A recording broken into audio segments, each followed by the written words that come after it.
आज हम लोग नया चैप्टर स्टार्ट करेंगे क्योंकि लास्ट लेक्चर पर neural control and coordination complete हो गया था। तो नया चैप्टर ह्यूमन फिजियोलॉजी का लास्ट चैप्टर है केमिकल कोऑर्डिनेशन एंड इंटीग्रेशन। तो चैप्टर का नाम डालिए और हेडिंग डालिए इंट्रोडक्शन। चैप्टर और हेडिंग इंट्रोडक्शन। और यहाँ सिर्फ दो सवाल हैं कि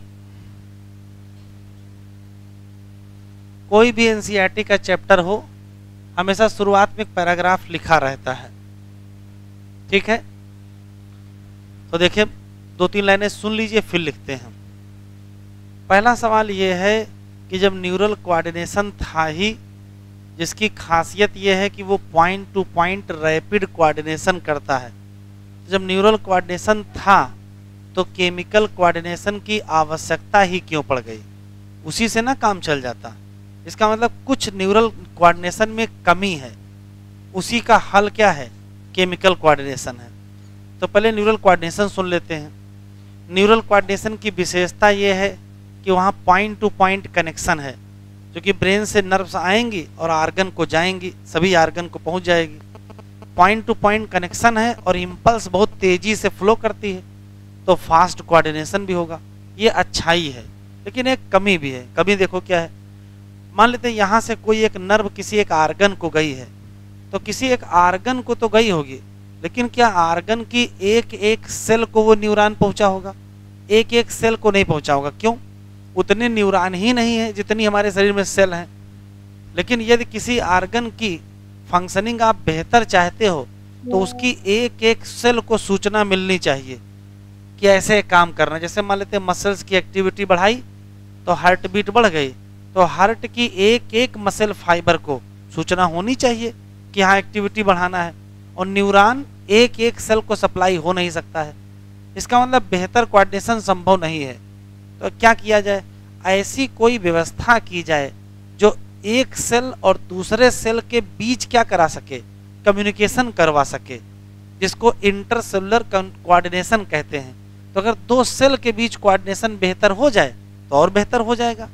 तो सेल के बीच कोऑर्डिनेशन कौन करा सकता है?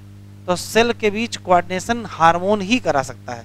हार्मोन एंडोक्राइन ग्लैंड से निकलेगा, ब्लड में जाएगा, फिर आर्गन पर जाएगा, फिर एक एक सेल के पास पहुंच जाएगा। तो जब एक एक सेल के पास पहुंच जाएगा तो एक एक सेल को इन्फॉर्मेशन हो जाएगी, तो सारी सेल बेहतर काम करेंगी। तो जो काम नर्वस सिस्टम नहीं कर पाता है वो काम कौन कर देगा? वो एंडोक्राइन सिस्टम कर देगा। न्यूरल कोऑर्डिनेशन की अच्छाई ये है कि ये फास्ट कोऑर्डिनेशन है, point two point rapid coordination है। लेकिन कमी ये है कि सभी सेल को सप्लाई नहीं हो सकता, एक। और दूसरी कमी एक और है। जैसे मान लो तो सिग्नल आता है तो उसका असर जल्दी ही खत्म हो जाता है, मतलब शार्ट इम्पैक्ट रहता है। केमिकल कोऑर्डिनेशन की खास बात क्या है कि थोड़ा स्लो तो होगा भाई। क्यों?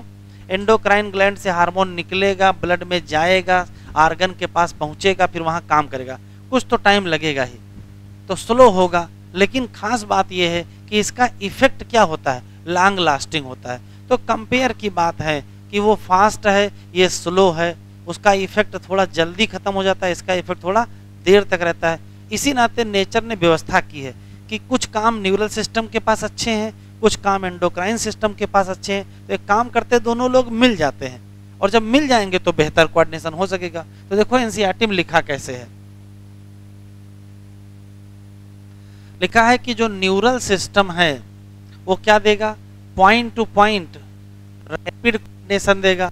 न्यूरल कोऑर्डिनेशन की और खास बात ये फास्ट तो होगा लेकिन शॉर्ट लिव होगा। एक और समस्या है, नर्व फाइबर डू नॉट इनरवेट।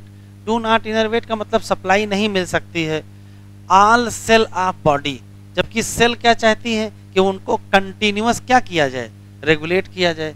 इसी नाते स्पेशल काइंड ऑफ कोऑर्डिनेशन और इंटीग्रेशन की आवश्यकता महसूस हुई। और ये काम कौन करेगा?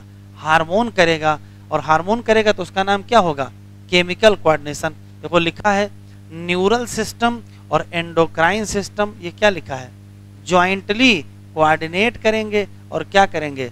रेगुलेट करेंगे फिजियोलॉजिकल फंक्शन ऑफ बॉडी। तो जरा दो लाइनें हम लिख रहे हैं, आप भी लिख लीजिए। चैप्टर का नाम डालिए केमिकल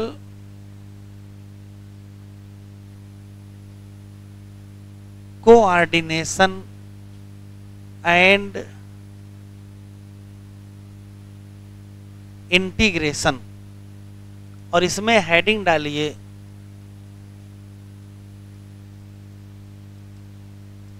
इंट्रोडक्शन, और जो लिख रहा हूं उसे लिख डालिए कि अगर हम कोऑर्डिनेशन की बात करें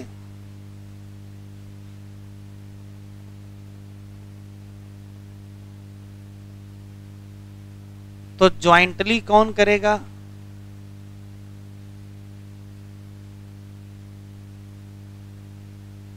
न्यूरल सिस्टम, हमारे साथ ही लिखते चले, और एंडोक्राइन सिस्टम। और क्यों करेंगे?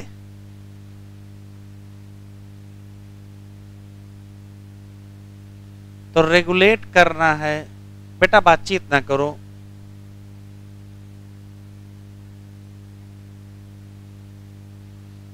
Physiological function.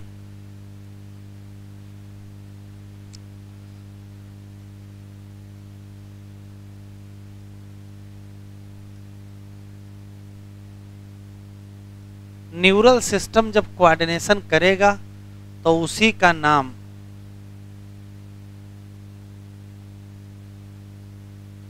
न्यूरल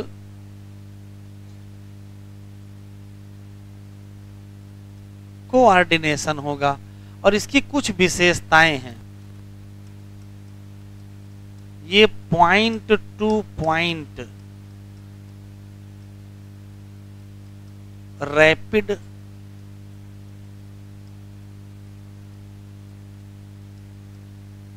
कोऑर्डिनेशन करेगा, एक खास बात। दूसरी खास बात यह है ये फास्ट तो होगा लेकिन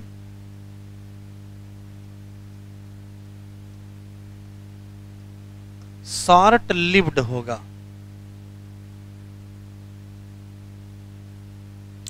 एक स्पेशल पॉइंट है,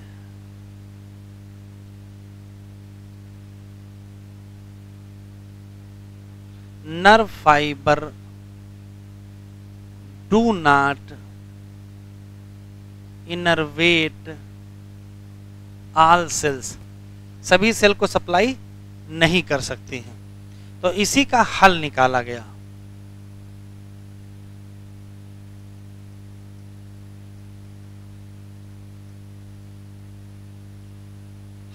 एंडोक्राइन सिस्टम, और एंडोक्राइन सिस्टम वाले का नाम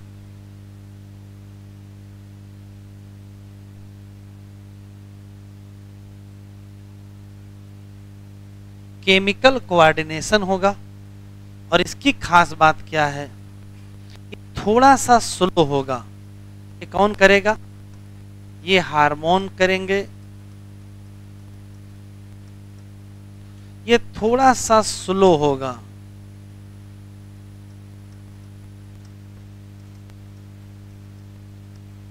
लेकिन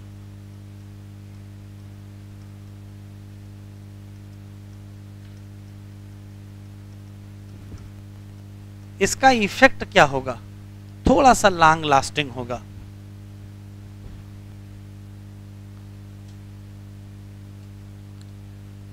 चलिए हेडिंग डालें,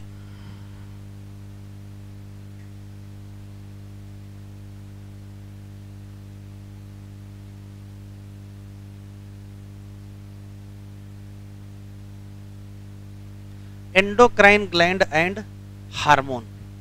अभी थोड़ी देर लिखेंगे नहीं, जरा सुन लीजिए फिर लिखिएगा। जैसे मान लेते हैं कि ये कोई सेल है, ये दूसरी कोई सेल है, ये तीसरी कोई सेल है, ठीक। और इस सेल के बाहर पाया जाएगा क्या? इंटरस्टिशियल फ्लूइड, जिसको हम लोग टिश्यू फ्लूइड कहते हैं। तो हुआ ये कि इस पर्टिकुलर सेल ने कोई चीज सिक्रीट की, वो इसी इंटरस्टिशियल फ्लूइड में आ गई, और इस इंटरस्टिशियल फ्लूइड से वो चली गई ब्लड वेसल और ब्लड वेसल के अंदर क्या पाया जाएगा? तो ब्लड वेसल के अंदर पाया जाएगा ब्लड। तो इन्होंने कोई केमिकल सिक्रीट किया और वो केमिकल कहाँ चला गया? ब्लड में चला गया। ऐसा कोई भी केमिकल जो किसी सेल से निकले और डायरेक्ट कहाँ चला जाए? ब्लड में चला जाए, तो वास्तव में ये केमिकल है हार्मोन। और ये ब्लड में आया, इसका फायदा देखो क्या है भाई। अगर कोई चीज ब्लड में आ गई है तो जहां जहां ब्लड जाएगा वहां वहां ये केमिकल जाएगा, तो ये ट्रांसपोर्ट हो जाएगा।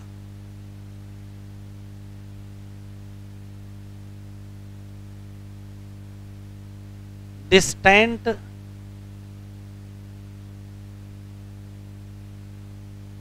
Target argon.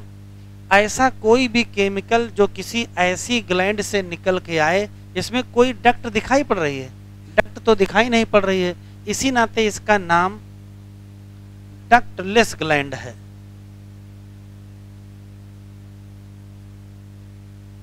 और किसी डक्टलेस ग्लैंड को ही कहते हैं एंडोक्राइन ग्लैंड। तो एंडोक्राइन ग्लैंड क्या है? तो कहोगे एक डक्टलेस ग्लैंड है और उसमें ये क्या है? तो ये ग्लैंड सेल्स हैं। और ये क्या है? तो कहोगे टिश्यू फ्लूइड है। केमिकल पहले कहाँ जाएगा? टिश्यू फ्लूइड में जाएगा, फिर कहाँ चला जाएगा? ब्लड में। उसी केमिकल का नाम हार्मोन होगा जो किसी दूर के आर्गन को ट्रांसपोर्ट हो जाएगा। तो ये तो हो गई एंडोक्राइन ग्लैंड। लेकिन इसी से मिलता जुलता देखो क्या है, ये भी एक पर्टिकुलर ग्लैंड है और ये सिक्रीट करने वाली सेल का ग्रुप है। इस पर्टिकुलर को कहते हैं एक्सोक्राइन ग्लैंड। इसकी खास बात है कि इसमें पाई जाती है डक्ट, और इसका जो भी सिक्रीशन होगा, इसका जो भी सिक्रीशन होगा वो ट्रांसपोर्ट होगा किसके द्वारा? डक्ट। एग्जाम्पल समझ में आएगा। जैसे यहां सेलेवरी ग्लैंड है, लेकिन सलाइवा तो बक्कल कैविटी के अंदर गिरता है, तो सेलेवरी ग्लैंड से बक्कल कैविटी तक किसके द्वारा आएगा? डक्ट के द्वारा आएगा। तो ग्लैंड दुनिया में दो हैं, एक ऐसी जिसमें डक्ट पाई जाए, तो एक्सोक्राइन ग्लैंड कैसी है?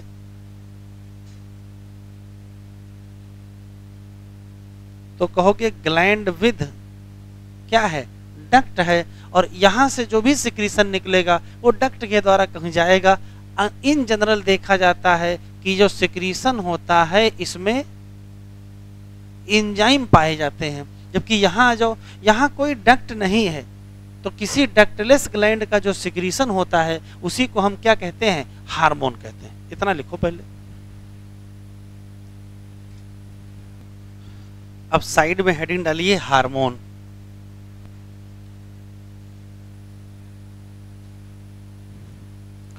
साइड में heading hormone.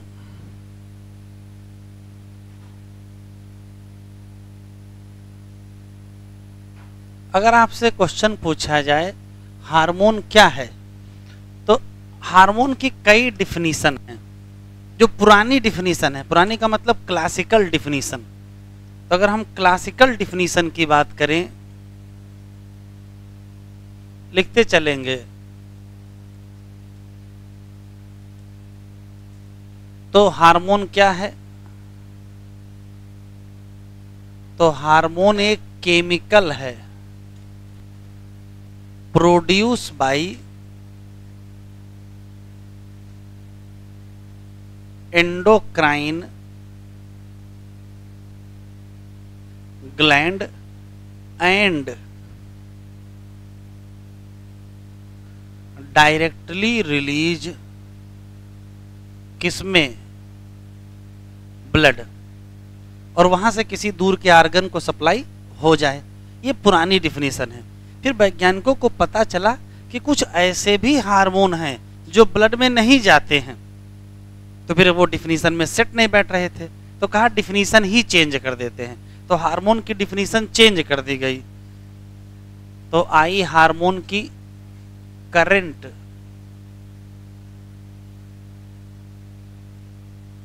Scientific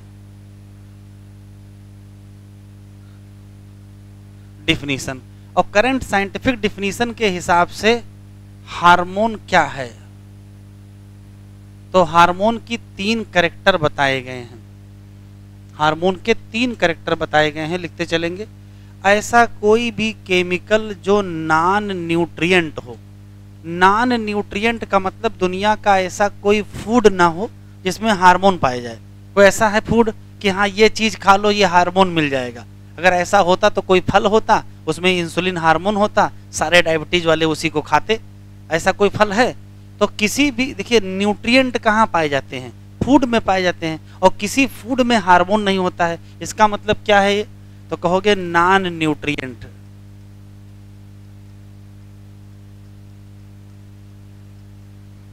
non nutrient chemical.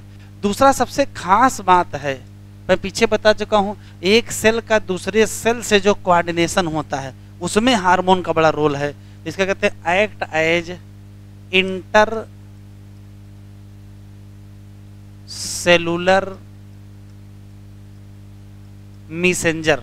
Intercellular का मतलब 2 सेल के बीच, तो 2 सेल के बीच, एक सेल और दूसरी सेल के बीच मैसेंजर का काम कौन करेगा? तो आंसर क्या देंगे? हार्मोन काम करेगा। और तीसरी खास बात है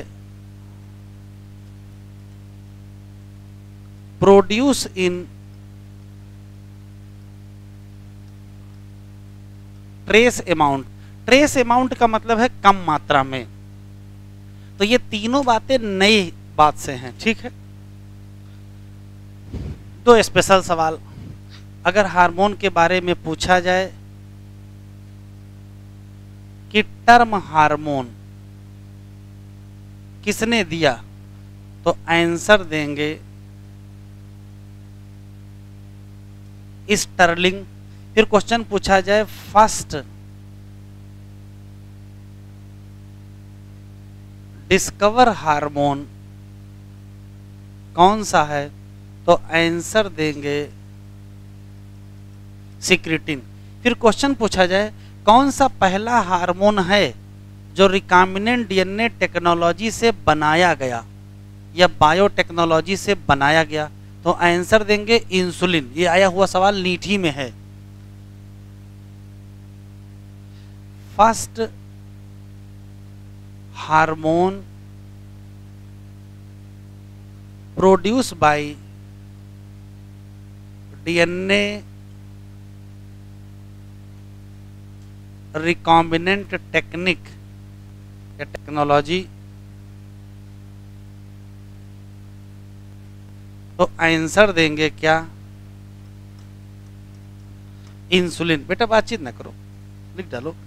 बायोटेक्नोलॉजी के द्वारा कौन सा हार्मोन बनाया गया सबसे पहले, तो आंसर क्या देंगे? इंसुलिन। ये आया हुआ सवाल है।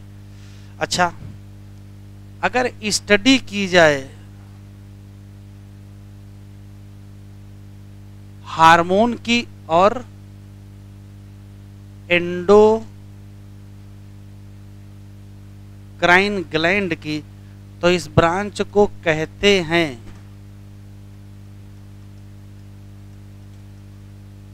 एंडोक्राइनोलॉजी। और इसके फादर कौन है?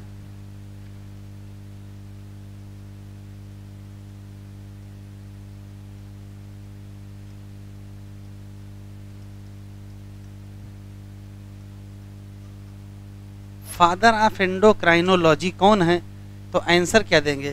तो आंसर देंगे थॉमस एडिसन। Thomas Edison. और इनका नाम आपको पता है क्योंकि एक बीमारी है एडिसन डिजीज, इसी चैप्टर में आगे मिलेगी, वो इन्हीं के नाम पर है। ये है फादर ऑफ एंडोक्राइनोलॉजी। ये 2-3 क्वेश्चन रटने वाले हैं, एनसीईआरटी में नहीं दिए लेकिन याद कर लीजिए।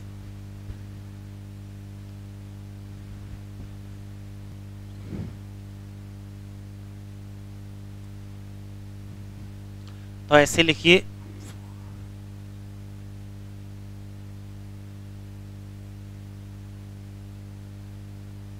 एंडोक्राइन, क्या छूट गया क्या?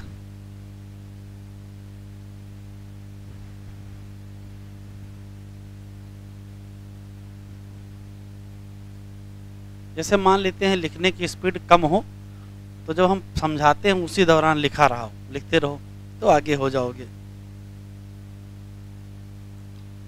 देखो या तो लिख लोगे या तो समझ लोगे, तो मुझे लगता है समझ लेना चाहिए, लिखने का काम अगले साल कर लेना है, इसी साल लिख लोगे। अरे घर जाके लिख लिया करो, पीडीएफ मिल ही जाता है ना, तो अपना पीडीएफ से आराम से लिख लो, समझने का कुछ काम ना छूटने पावे। बढ़े आगे।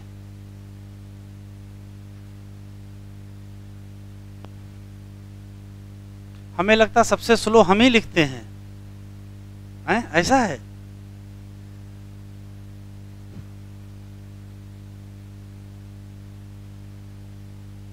चलो, एंडोक्राइन सिस्टम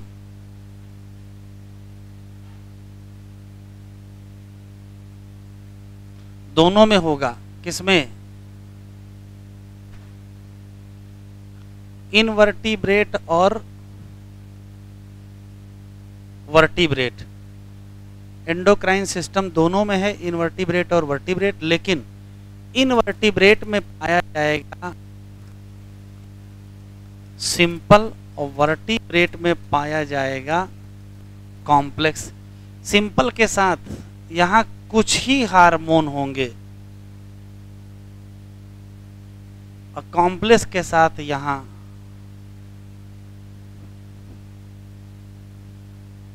मेनी हार्मोन होंगे। तो ढेर सारे हार्मोन वाला सिस्टम हम लोगों का और कुछ हार्मोन वाला सिस्टम उन लोगों का।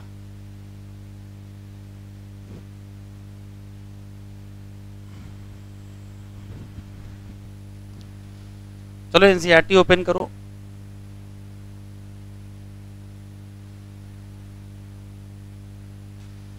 एंडोक्राइन ग्लैंड में हाईलाइट करो, क्या लिखा है? Lack duct. इसी नाते इनका नाम हाईलाइट करो, डक्टलेस ग्लैंड। इनका जो सिक्रीशन होगा उसी का नाम हार्मोन होगा। और ये देखो यहाँ क्या लिखा है, क्लासिकल डिफिनीशन क्या कहती है? ऐसा कोई भी केमिकल जो प्रोड्यूस हो किससे? एंडोक्राइन ग्लैंड, और रिलीज हो जाए किसमें?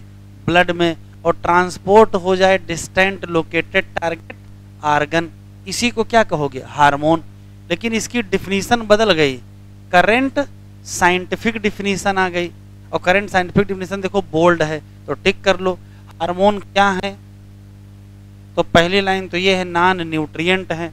दूसरा क्या है? इंटरसेलुलर मैसेंजर है। और तीसरा produce in trace amount. 3 question याद रखने हैं। The new definition covers a number of क्या? New molecule in addition to the hormone secreted by organised endocrine gland. अब ये ऑर्गेनाइज्ड क्या है अभी आगे समझ में आ जाएगा। इस इनवर्टिब्रेट में क्या है? बहुत सिंपल है, हार्मोन की संख्या बहुत कम है, जबकि वर्टिब्रेट में नंबर ऑफ केमिकल हैं। प्रोवाइड क्या? वर्टिब्रेट में एंडोक्राइन सिस्टम। हम लोगों को पढ़ना किसका है? ह्यूमन का। तो यहां देखो हेडिंग पड़ी है, ह्यूमन एंडोक्राइन सिस्टम। सिर्फ 2 लाइनें हैं। हम लोगों के शरीर में हार्मोन एंडोक्राइन ग्लैंड प्रोड्यूस करती हैं और उसी को एंडोक्राइन सिस्टम कहते हैं। और एंडोक्राइन सिस्टम 2 कैटेगरी का है। पहली कैटेगरी देखो, तो पहली कैटेगरी ये है कि जितनी भी एंडोक्राइन सेल हैं वो बढ़िया अच्छे से इकट्ठा हैं और एक ऑर्गेनाइज सिस्टम बना लिए हैं। भले ही डक्ट नहीं, लेकिन इकट्ठा तो हैं। तो अगर एंडोक्राइन सेल एक साथ इकट्ठा हैं, एक ऑर्गेनाइज्ड ग्लैंड बना लिए हैं, तो उसको हम लोग ऑर्गेनाइज्ड एंडोक्राइन ग्लैंड कहेंगे। ठीक है, जैसे पिनियल ग्लैंड, जैसे पिट्यूटरी ग्लैंड, जैसे thyroid, parathyroid, thymus, pancreas, adrenal, testis और ओरी। तो ये तो ऑर्गेनाइज्ड का डायग्राम सामने बना है। लेकिन इधर देखो, जैसे मान लेते हैं कि ये बक्कल कैविटी है, ये फेरिंग्स, ये ईसोफेगस, ये स्टमक, ये इंटेस्टाइन। अब देखिए, एक एंडोक्राइन सेल यहाँ है, फिर एक यहाँ है, फिर एक यहाँ है, फिर एक यहाँ, ऐसे पाए जाएं। तो अगर हार्मोन बनाने वाली सेल यहाँ वहाँ फैली हुई हो तो उसको कहते हैं डिफ्यूज्ड एंडोक्राइन सिस्टम। तो हमारे शरीर का जो एंडोक्राइन सिस्टम है वो दो कैटेगरी में बटा है, एक ऑर्गेनाइज्ड और एक डिफ्यूज्ड। ऑर्गेनाइज्ड का मतलब बढ़िया अच्छी सी ग्लैंड बन जाए, जैसे पिट्यूटरी, पिनियल, थायराइड, पैराथायराइड वगैरह। लेकिन ऐसा हो कि एंडोक्राइन या हार्मोन बनाने वाली सेल इकट्ठा ना हो, यहाँ वहाँ फैली हो, तो उसको क्या कहोगे? डिफ्यूज या डिस्पर्स एंडोक्राइन सिस्टम। तो डिफ्यूज्ड एंडोक्राइन सिस्टम के 4 एग्जाम्पल हैं। एक तो सामने बना है हम लोगों का एलिमेंट्री कैनाल या गैस्ट्रोइंटेस्टाइनल ट्रैक्ट, हम लोगों का लिवर, हम लोगों का हार्ट और हम लोगों की किडनी। ये चारों किसके पार्ट में आते हैं? डिफ्यूज्ड वाले में आते हैं। बाकी पिट्यूटरी है, पिनियल है, थायराइड है, पैराथायराइड है, दुनिया भर के जितने हैं वो सब किस में आएंगे? वो सब ऑर्गेनाइज में आएंगे। तो हमारे एंडोक्राइन सिस्टम के 2 पार्ट हो गए। कौन कौन से देख लो, अभी लिखना नहीं है। एंडोक्राइन ग्लैंड और क्या लिखा है? हार्मोन बनाने वाली क्या लिखा है? डिफ्यूज्ड टिश्यू या cell located in different part of our body, और यही क्या बनाएंगे? Endocrine system. जैसे पिट्यूटरी है, पिनियल है, thyroid, adrenal, pancreas, parathyroid, thymus, gonad, testis male में, ओवरी फीमेल में। ये सब के सब क्या हैं? तो कहोगे ऑर्गेनाइज्ड एंडोक्राइन बॉडीज हैं। लेकिन इन सब के साथ क्या? गैस्ट्रोइंटेस्टाइनल ट्रैक्ट, लिवर, किडनी और हार्ट भी क्या करते हैं? हार्मोन प्रोड्यूस करते हैं। लेकिन ये सब किसके कैटेगरी में आएंगे? तो आंसर क्या देंगे? Diffused endocrine system. फिर इस चैप्टर में क्या पढ़ेंगे वो अलग मसला है। तो जरा 2 लाइनें लिख लीजिए, फिर हम लोग पढ़ेंगे हाइपोथैलेमस। यही लिख लीजिए, ह्यूमन एंडोक्राइन सिस्टम। और ये 2 कैटेगरी का है। एक है ऑर्गेनाइज्ड एंडोक्राइन ग्लैंड और एक है हार्मोन प्रोड्यूसिंग डिफ्यूज्ड सेल। ठीक है। अब ऑर्गेनाइज्ड एंडोक्राइन ग्लैंड में बहुत सारे नाम हैं, जैसे पिट्यूटरी है, पिनियल है, थायराइड है, पैराथायराइड है, एड्रिनल है, थाइमस है, पैंक्रियाज, टेस्टिस और ओवरी। बस एक यहाँ क्वेश्चन है, इतने सारे में से कौन सी ऐसी हैं जिनका असली काम एंडोक्राइन नहीं है? जिनका असली काम एंडोक्राइन नहीं है, हार्मोन बनाना नहीं है, तो वो है पैंक्रियाज, टेस्टिस और ओवरी। भाई पैंक्रियाज का मेन काम कुछ और है, टेस्टिस ओवरी का मेन काम कुछ और है, वो अलग बात है, हार्मोन बना रहे हैं।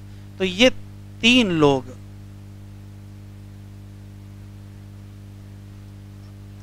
Perform other function also. और हार्मोन प्रोड्यूसिंग डिफ्यूज्ड में बेटा कौन कौन आएंगे? तो इसमें 4 लोग आएंगे, गैस्ट्रो इंटेस्टाइनल ट्रैक्ट है,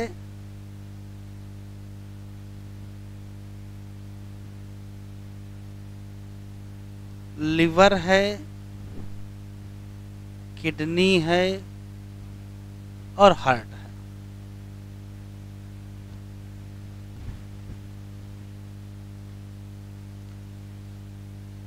हाइपोथैलेमस। पहला सवाल ये है कि हाइपोथैलेमस क्या है? तो इसका जवाब तो इससे पहले वाले चैप्टर में मिल चुका है। क्या लिखा था? Hypothalamus is important part of brain. कितना बढ़िया जवाब है। हाइपोथैलेमस क्या है? Important part of brain. High वास्तव में क्या? तो वास्तव में क्या है ये इससे पहले वाले चैप्टर में नहीं बताया है, लेकिन यहाँ बताया है। लेकिन हम लोग वहीं डिस्कस कर लिए थे क्या कि एक पार्ट होता है डायनसेफेलान, और डायनसेफेलान के ऊपर वाले का नाम एपिथैलेमस, और बीच वाले का थैलेमस, और नीचे वाले का। तो ये हम लोगों ने वहाँ डिस्कस किया था, वो यहाँ लिखा है एनसीईआरटी में। तो शुरू करते हैं। हाइपोथैलेमस क्या है? तो कहोगे बेसल पार्ट ऑफ डायनसेफेलान। डायनसेफेलान क्या है? फोर ब्रेन का पार्ट है। पहला सवाल।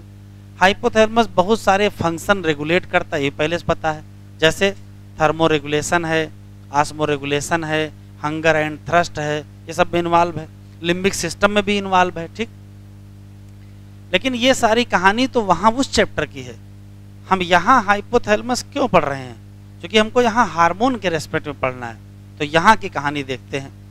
देखो क्या है, अगर हम हाइपोथैलेमस की बात करें तो हाइपोथैलेमस बेसल पार्ट ऑफ डायनसेफेलान है, फोर ब्रेन का पार्ट है, बहुत सारे काम करता है। यहाँ की बात करें तो हाइपोथैलेमस पर पाए जाते हैं बहुत सारे न्यूरोसेक्रेटरी सेल जिनका नाम न्यूक्लियाई है। पहला सवाल तो ये है कि इनका नाम न्यूक्लियाई क्यों पड़ा?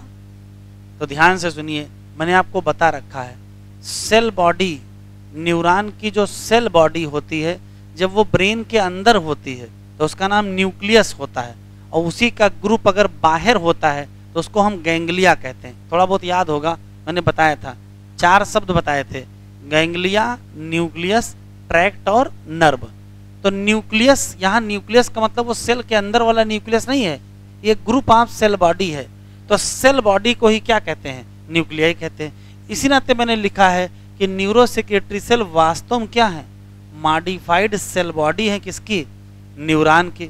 अब सेल बॉडी मॉडिफाई हो गई तो फिर ये हार्मोन प्रोड्यूस करने लगेंगी, और हार्मोन निकलेगा कहाँ से? हाइपोथैलेमस से। तो नाम क्या रखना पड़ेगा? हाइपोथैलेमिक हार्मोन रखना पड़ेगा। और हाइपोथैलेमिक हार्मोन बने क्यों हैं? तो रेगुलेट करना है क्या? पिट्यूटरी से निकलने वाले हार्मोन के सिक्रीशन को। अब पिट्यूटरी से हार्मोन कहाँ निकलेंगे? तो भाई पोस्टीरियर पिट्यूटरी से भी निकलेंगे और एंटीरियर पिट्यूटरी से भी निकलेंगे। यहाँ से निकलने वाले हार्मोन हाइपोथैलेमस के कंट्रोल में है। कैसे, वो जरा समझो। जैसे मान लेते हैं कि ये एक हाइपोथैलेमिक न्यूरॉन है, इस हाइपोथैलेमिक न्यूरॉन का ये सेल बॉडी हो गई, ये साइट एक्सान हो गया, ये एक्सान टर्मिनल या नर्व एंडिंग। तो हाइपोथैलेमिक हार्मोन बनेगा कहाँ? तो भाई सेल बॉडी में बनेगा, एक्सान से ट्रांसपोर्ट होगा, यहाँ से यहाँ ऐसे आएगा, और कहाँ से रिलीज हो जाएगा? तो नर्व एंडिंग से रिलीज हो जाएगा। तो ये पोस्टीरियर पिट्यूटरी तो सीधे पहुँच गया, लेकिन उसी हाइपोथैलेमिक हार्मोन को अगर एंटीरियर पिट्यूटरी पहुँचाना है तो देखो, इस सेल बॉडी पर बनेगा, एक्सान से ट्रांसपोर्ट होगा और एक्सान टर्मिनल से रिलीज हो जाएगा। रिलीज होते ही देखा कि ये यहाँ तो नहीं पहुँचा है, तो पहुँचाएंगे कैसे? तो इस हार्मोन को एंटीरियर पिट्यूटरी तक लाने के लिए क्या चाहिए? Portal circulation. ये कैरी करेगा रिलीजिंग या इनहिबिटिंग हार्मोन को, कहाँ ले जाएगा? Anterior pituitary. तो हार्मोन ऑफ हाइपोथैलेमस अगर एंटीरियर पिट्यूटरी पहुँचेगा तो कैसे पहुँचेगा? तो कहोगे पोर्टल सर्कुलेशन से पहुँचेगा। और पोस्टीरियर कैसे पहुँचेगा?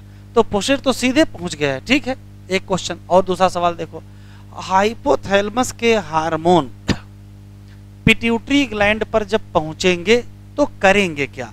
तो 2 ही काम करेंगे, या तो हार्मोन का सिक्रीशन बढ़ा देंगे या तो हार्मोन का सिक्रीशन घटा देंगे।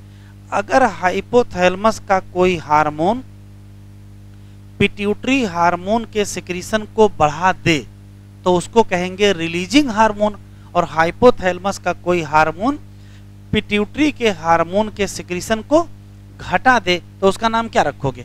इनहिबिटरी। तो हाइपोथैलेमिक हार्मोन कितने प्रकार के होते हैं? तो कहोगे 2 प्रकार के। कौन कौन से? तो एक का नाम रिलीजिंग हार्मोन और एक का नाम इनहिबिटिंग हार्मोन। रिलीजिंग और इनहिबिटिंग में अंतर क्या है? तो ऐसा कोई भी हार्मोन जो पिट्यूटरी के सिक्रीशन को स्टिमुलेट कर दे उसका नाम रिलीजिंग हार्मोन, और जो पिट्यूटरी के सिक्रीशन को इनहिबिट कर दे उसका नाम इनहिबिट। एग्जाम्पल से समझ में आएगा, अभी लिखिएगा नहीं। इस वाले से एक हार्मोन बनता है जिसका नाम GnRH है। ये GnRH पोर्टल सर्कुलेशन के द्वारा यहां पहुंचता है और जब ये यहां रिलीज होता है तो एंटीरियर पिट्यूटरी से कहता है कि FSH और LH दोनों का सिक्रीशन बढ़ा दीजिए। तो अगर दोनों का सिक्रीशन बढ़ गया तो GnRH कैसा हो जाएगा? रिलीजिंग हार्मोन हो जाएगा। फिर यही एक हार्मोन और आता है जिसका नाम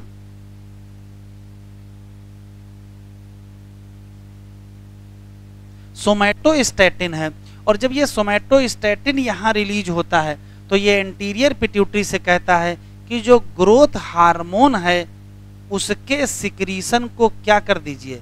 घटा दीजिए। इसका मतलब सोमैटोस्टैटिन क्या है? इनहिबिटिंग हार्मोन है और GnRH क्या है? तो कहोगे रिलीजिंग हार्मोन है। तो हाइपोथैलेमिक हार्मोन हो गए दो कैटेगरी के, कौन कौन से? रिलीजिंग और इनहिबिटिंग। रिलीजिंग हार्मोन का मतलब, रिलीजिंग हार्मोन का मतलब है कि जो पिट्यूटरी से कहे कि भैया आप सिक्रीशन बढ़ा दो, और इनहिबिटिंग का मतलब जो पिट्यूटरी से कहे कि सिक्रीशन क्या कर दो? घटा दो। एक आखिरी सवाल, एंटीरियर पिट्यूटरी से जो हार्मोन निकलेंगे वो ज्यादा निकलेंगे कि कम, ये कौन तय करेगा? ये हाइपोथैलेमस तय करेगा। लेकिन कैसे तय करेगा?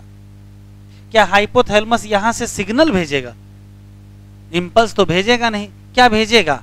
तो या तो भेजेगा रिलीजिंग हार्मोन और या तो भेजेगा इनहिबिटिंग हार्मोन।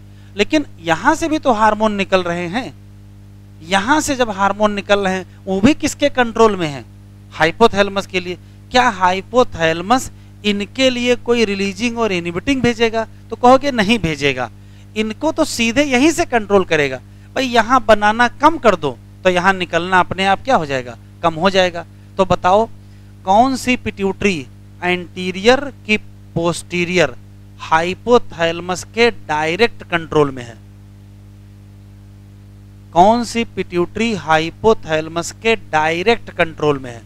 तो कहोगे posterior pituitary under direct neural regulation of hypothalamus. और एंटीरियर, एंटीरियर भी है रेगुलेशन में लेकिन इनडायरेक्ट है। कैसे? एंटीरियर को रेगुलेट करना है तो क्या भेजेंगे? रिलीजिंग और इनहिबिटिंग। इतने क्वेश्चन हैं, हम फिर से सुनाएंगे फिर आराम से लिखेंगे। रटने वाले सवाल। Hypothalamus basal part of diencephalon है। Hypothalamus basal part of forebrain है। सेवरल फंक्शन रेगुलेट करता है। हाइपोथैलेमस पर न्यूरोसेक्रेटरी सेल हैं जिनको हम न्यूक्लियाई कहते हैं, जो कि मॉडिफाइड सेल बॉडी हैं जिनका काम हार्मोन निकालना है।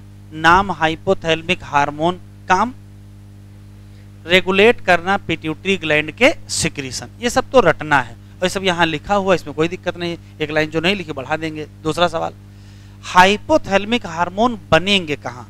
तो कहोगे सेल बॉडी पर। ट्रांसपोर्ट किससे होंगे? एक्सॉन से। रिलीज किससे होंगे? नर्व एंडिंग से। अगर उसी हाइपोथैलेमिक हार्मोन को एंटीरियर पिट्यूटरी को पहुंचाना है तो कैसे पहुंचाओगे? तो आंसर देंगे पोर्टल सर्कुलेशन। एंटीरियर पिट्यूटरी पर जो हार्मोन आते हैं वो दो काम करते हैं, या तो सिक्रीशन बढ़ाते हैं या तो सिक्रीशन घटाते हैं। बढ़ाएंगे तो रिलीजिंग हार्मोन और घटाएंगे तो इनहिबिटिंग हार्मोन। जैसे GnRH FSH और LH का सिक्रीशन बढ़ाता है तो वो क्या है? रिलीजिंग। और सोमैटोस्टैटिन ग्रोथ हार्मोन का सिक्रीशन घटाता है तो क्या है? Inhibiting. Releasing hormone, inhibiting hormone anterior pituitary तक कैसे पहुंचेंगे? तो आंसर क्या दोगे? Portal circulation. ये भी मैंने यहां लिख रखा है। एक क्वेश्चन और, एंटीरियर पिट्यूटरी भी हाइपोथैलेमस के कंट्रोल में है और पोस्टीरियर पिट्यूटरी भी हाइपोथैलेमस के कंट्रोल में है। बस दोनों को कंट्रोल करने का तरीका अलग है। क्या अलग है? हाइपोथैलेमस एंटीरियर पिट्यूटरी को रेगुलेट करेगा किसकी मदद से? रिलीजिंग और इनहिबिटिंग की मदद से। और पोस्टीरियर को डायरेक्ट कंट्रोल करेगा। तो कौन सी पिट्यूटरी है जो अंडर डायरेक्ट न्यूरल रेगुलेशन में है? तो आंसर क्या देंगे? Posterior pituitary. जरा ये बढ़ा लो फिर हम बढ़ाएं।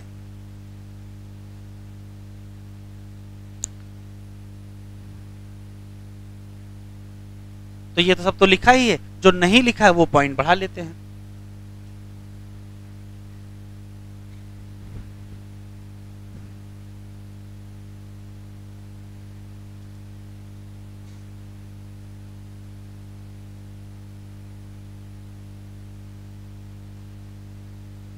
डन।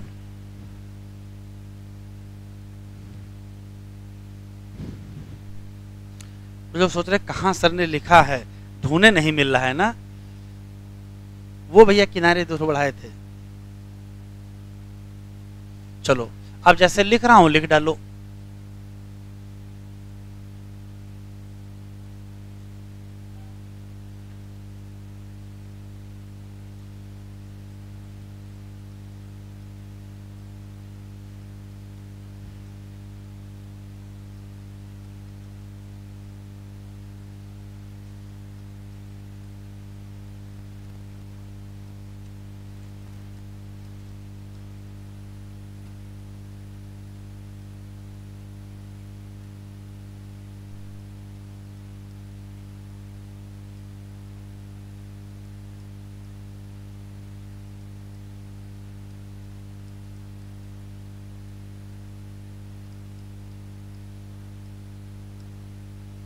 इसके आगे मैंने डायग्राम में लिख रखा है तो लिखने की आवश्यकता नहीं है।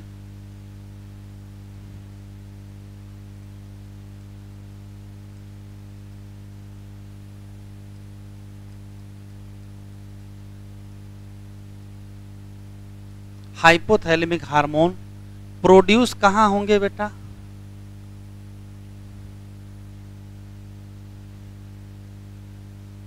Produce in cell body comma, transport किससे होंगे? एक्सॉन से कामा, रिलीज कहां से होंगे?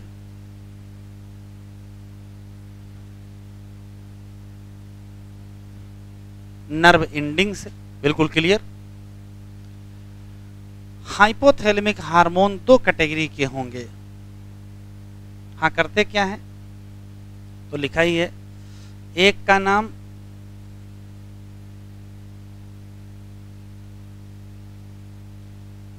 रिलीजिंग हार्मोन, क्या करेगा?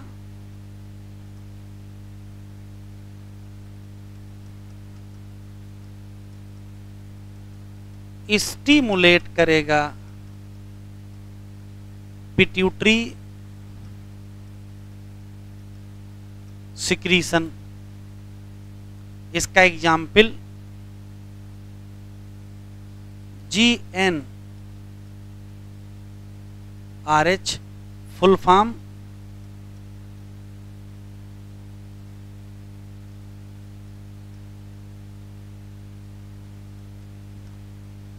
गोनेडोट्रोपिन रिलीजिंग हार्मोन, काम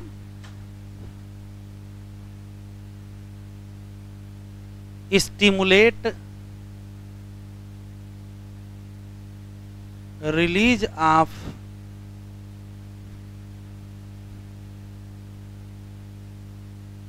gonadotropin.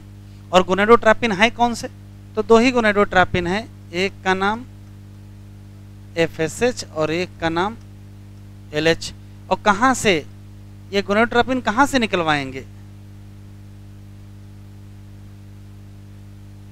Anterior pituitary.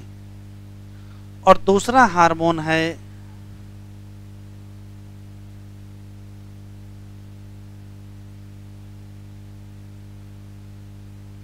Inhibiting hormone, क्या करेगा?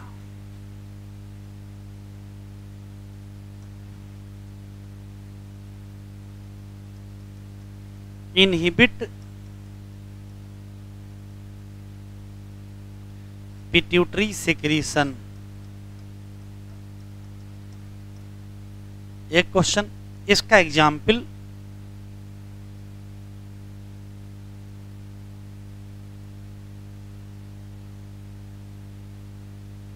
Somatostatin,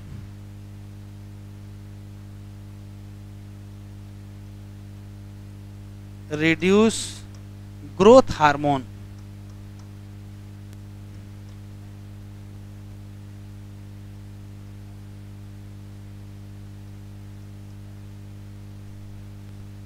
secretion from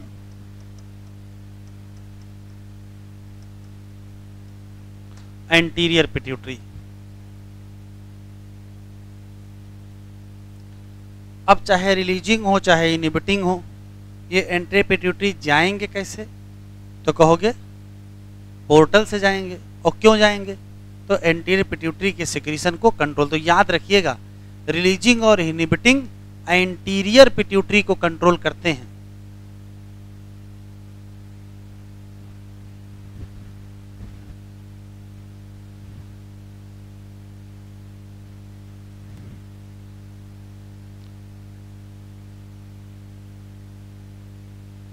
releasing and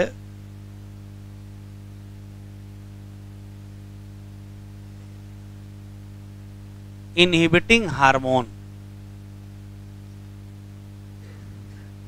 कहां ट्रांसपोर्ट किए जाएंगे?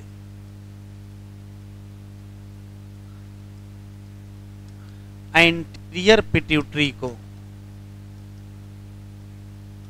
और ये रेगुलेट करेंगे दो चीज, सिंथेसिस और रिलीज को भी। कहां से? फ्रॉम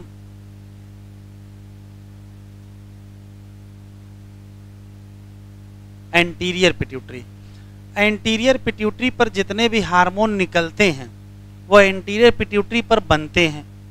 कितना बनेंगे और कितना निकलेंगे ये कौन तय करेगा? यही लोग तय करेंगे। ठीक, दो स्पेशल सवाल। Anterior pituitary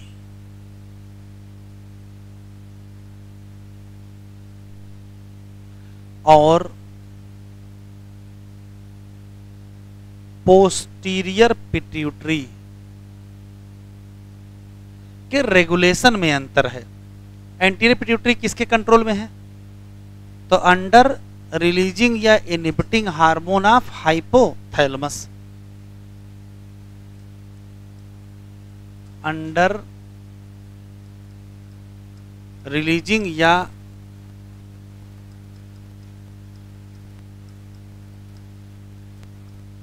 inhibiting hormone of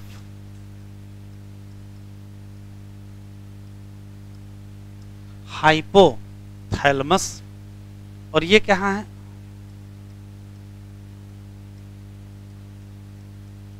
under direct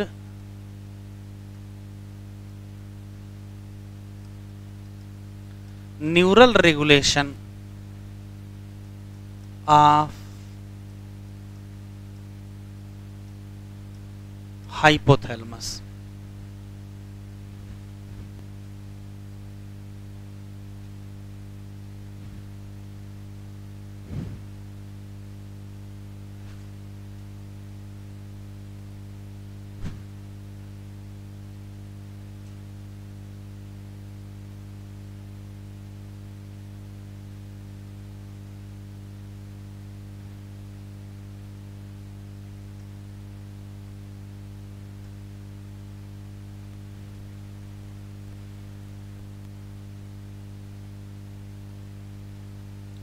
करा जैसा कि आप जानते हैं हाइपोथैलेमस क्या है, तो ये हाईलाइट कर लो। ये बात लिखी होनी चाहिए न्यूरल में और लिखी है एंडोक्राइन में। ठीक है, बेसल पार्ट किसका है? डायंसेफलान। और ये रेगुलेट करेगा क्या? बहुत सारे फंक्शन। यहाँ पाए जाएंगे ढेर सारे ग्रुप किसके? Neurosecretory cell. ये हाईलाइट कर लो। इसी को क्या कहते हैं? न्यूक्लियाई, जो क्या प्रोड्यूस करेंगे? हार्मोन। और ये हार्मोन क्या करेंगे? तो रेगुलेट करेंगे दो चीजों को, सिंथेसिस के भी और सिक्रीशन को भी। कहां से? पिट्यूटरी। पिट्यूटरी से जितने हार्मोन निकलेंगे उनकी सिंथेसिस, मतलब बनेंगे कितने और निकलेंगे कितने, ये दोनों यही तय करेंगे।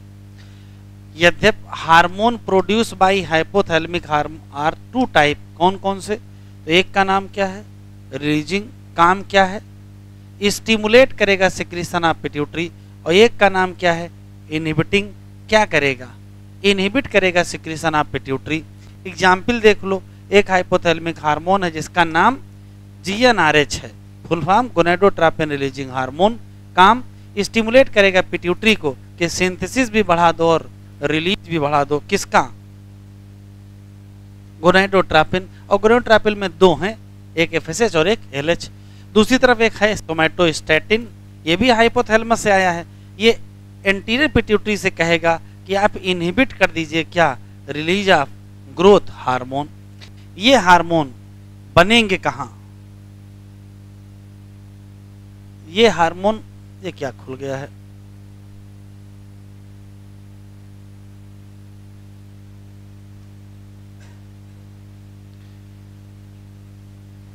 ये हार्मोन बनेंगे क्या? कहाँ से?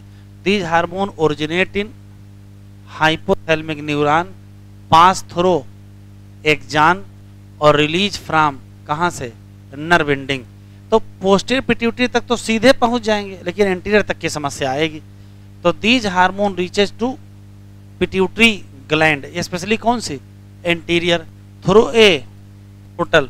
गलती मत कर दीजिएगा, पोर्टल से पोस्टीरियर मत पहुंचा दीजिएगा। पोर्टल सर्कुलेशन कहां तक ले जाएगा? एंटीरियर तक ही लेके जाएगा और रेगुलेट करेगा फंक्शन किसका? एंटीरियर पिट्यूटरी का। पोस्टीरियर पिट्यूटरी इज अंडर, क्या लिखा है? Direct neural regulation of hypothalamus. तो एंटीरियर किसके अंडर होगी? एंटीरियर भी हाइपोथैलेमस के ही अंडर है, बस कैसे है? इनडायरेक्ट। किसके हिसाब से? रिलीजिंग और इनहिबिटिंग। वो डायग्राम यहाँ बना है, ये हाइपोथैलेमस है, ये हाइपोथैलेमिक न्यूरॉन है, ये पोर्टल सर्कुलेशन है ये वाला, और ये पोस्टीरियर, और ये क्या है? एंटीरियर। देखो इधर से इधर तो कुछ आएगा और इधर इधर कुछ जाएगा। अब हेडिंग डालिए पिट्यूटरी ग्लैंड। इसमें फिर एक डायग्राम बनाना है, तो फिर से बना लेते हैं।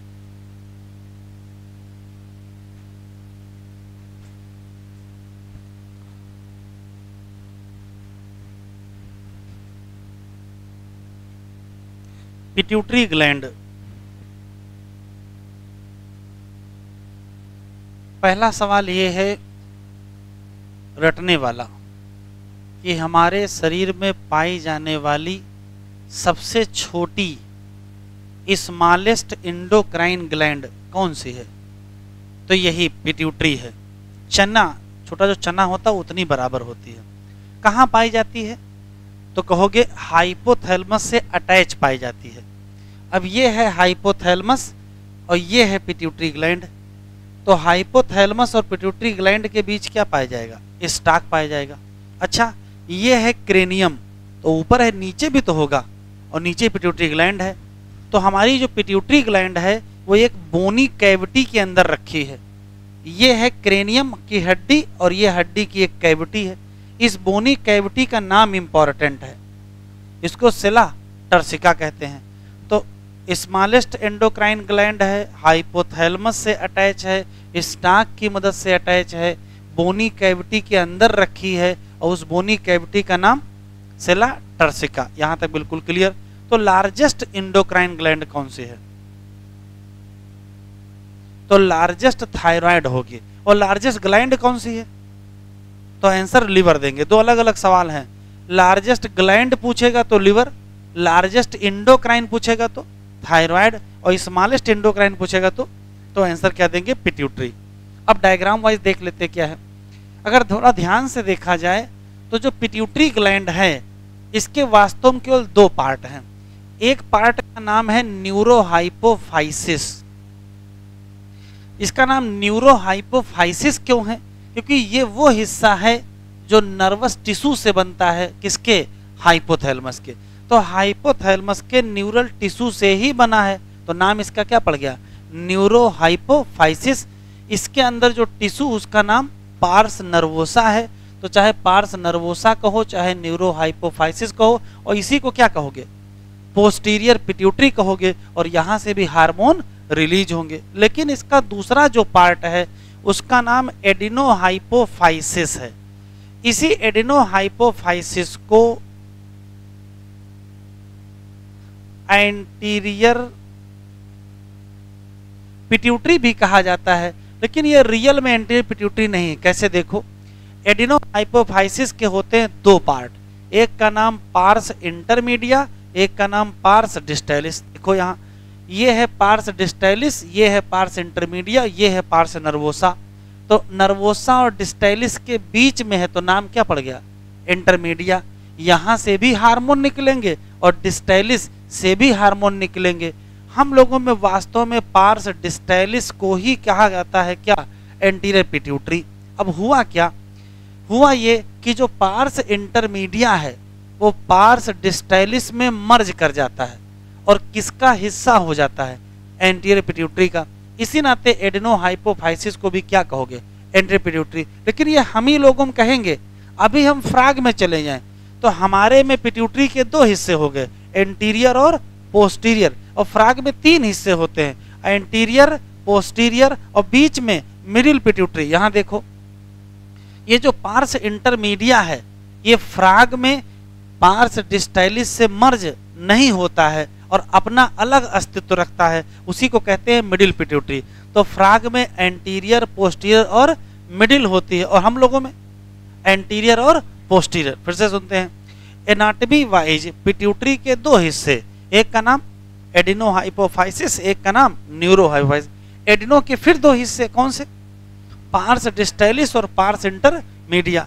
वो जो पार्स डिस्टैलिस है वही मेजर पार्ट है, पार्स इंटरमीडिया पार्स डिस्टैलिस से मर्ज होकर के किसका हिस्सा हो जाता है, एंटीरियर पिट्यूटरी का हिस्सा हो जाता है। किसमें, हम लोगों में। लेकिन फ्राग में जाएंगे तो यही पार्स इंटरमीडिया क्या बना लेगा, मिडिल पिट्यूटरी बना लेगा। इसका मतलब ये है कि इतना ही ये दोनों लोग एक साथ हो जाएंगे, तो जब दोनों एक साथ हो जाएंगे तो उसी को हम क्या कहेंगे, एंटीरियर पिट्यूटरी। और यहां से भी क्या निकलेंगे, तो एंटीरियर पिट्यूटरी से भी हार्मोन निकलेंगे।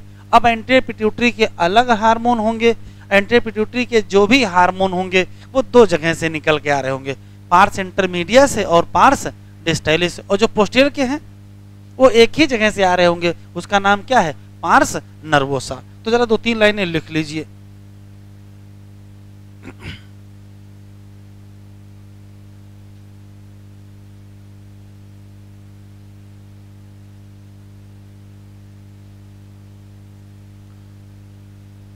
दो तीन लाइनें लिख लीजिए।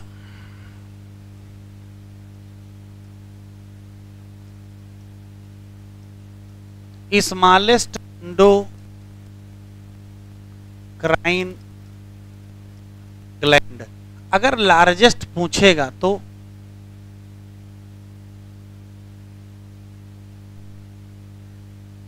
लार्जेस्ट एंडोक्राइन ग्लैंड अगर पूछ लिया जाए तो क्या देंगे, थायराइड। वापस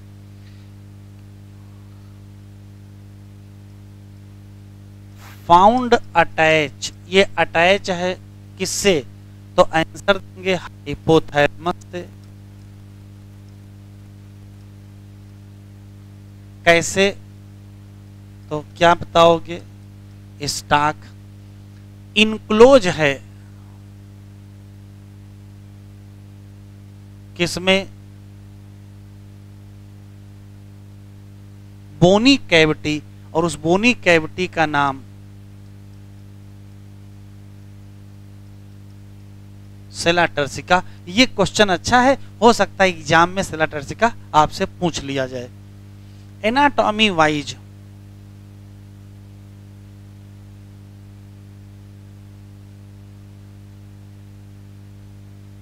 पिट्यूटरी ग्लैंड के दो हिस्से, एक का नाम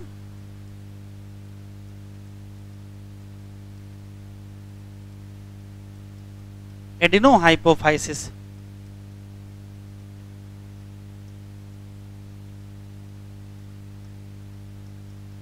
और न्यूरोहाइपोफाइसिस। एडिनोहाइपोफाइसिस के भी दो हिस्से,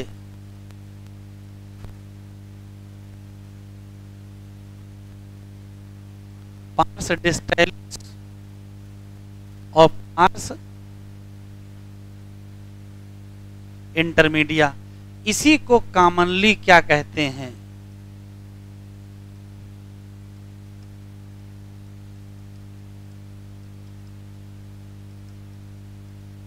एंटीरियर पिट्यूटरी कहते हैं। और पार्स इंटरमीडिया ह्यूमन में क्या करता है,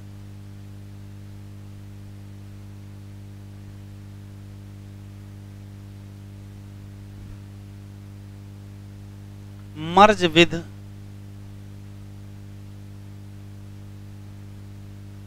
पार्स डिस्टेलिस। लेकिन यही पार्स इंटरमीडिया फ्राग में क्या बना लेता है, मेक मिडिल पिट्यूटरी। ये फ्राग का क्यों बता रहे हैं, फ्राग आपके सिलेबस में है, इस नाते उससे कंपेयर के क्वेश्चन बताते चल रहे हैं। हाँ, न्यूरोहाइपोफाइसिस का जो टिश्यू है उसका नाम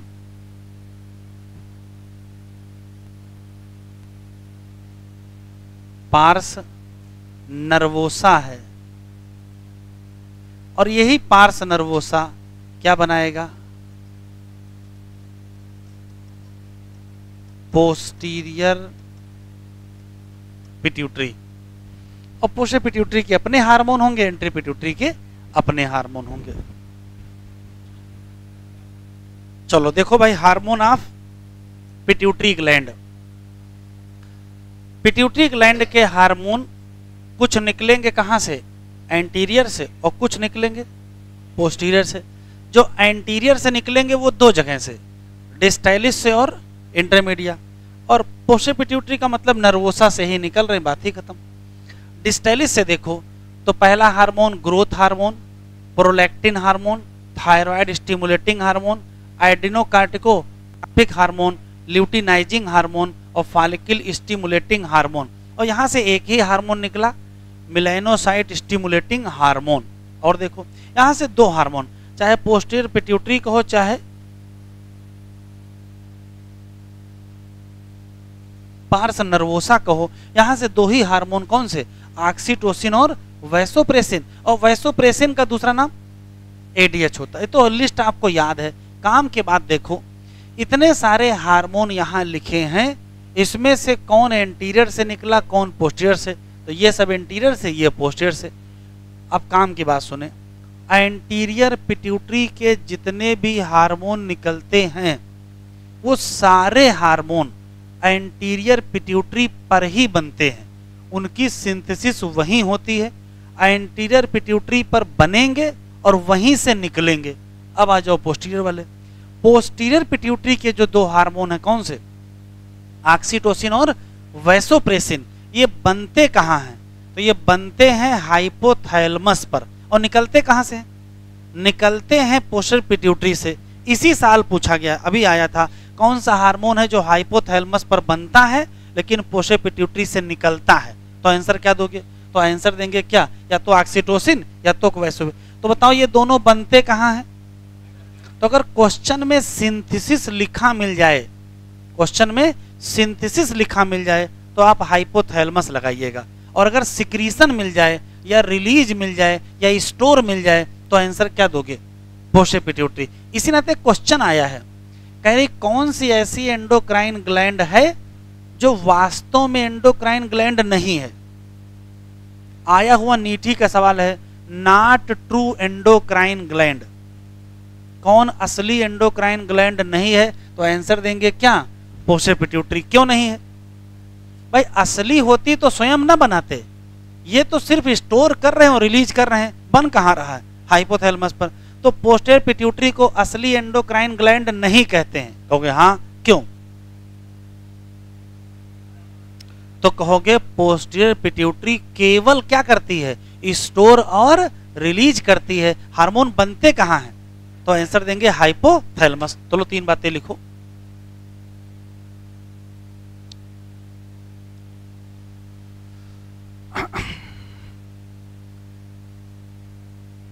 बेटा बातचीत ना करो, हार्मोन ऑफ एंटीरियर पिट्यूटरी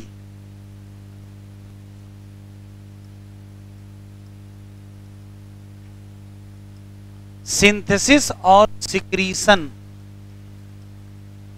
कहां से, तो ये दोनों घटना होती है कहां से,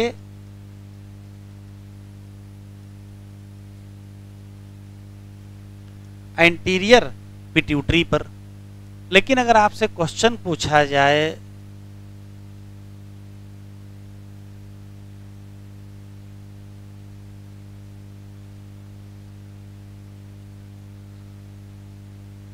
हार्मोन ऑफ पोस्टीरियर पिट्यूटरी, तो आप आंसर दोगे सिंथेसिस कहाँ होगी?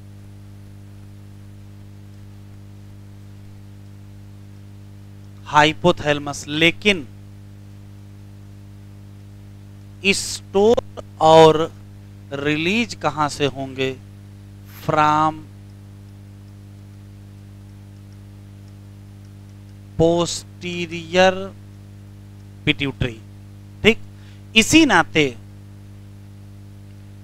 नाते पोस्टीरियर पिट्यूटरी को कहते हो नॉट क्या?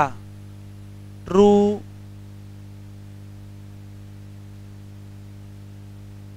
Endocrine gland.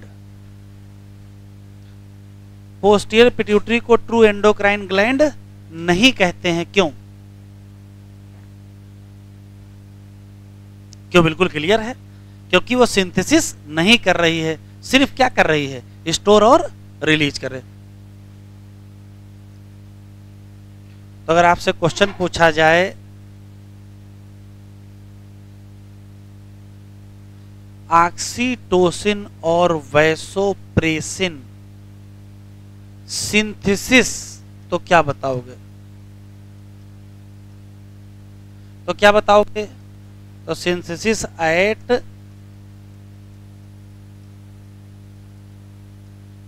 क्वेश्चन बहुत ध्यान से पढ़िएगा। अगर क्वेश्चन में सिंथेसिस लिखा मिल गया तो क्या लगा देना? हाइपोथैलेमस। और अगर रिलीज पूछेगा, सिक्रीशन पूछेगा, तो क्या बताना? तो पोषे बताना, कोई दिक्कत नहीं।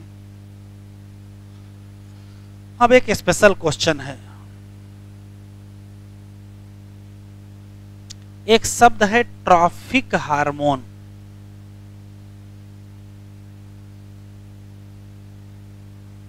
अब ये क्या है?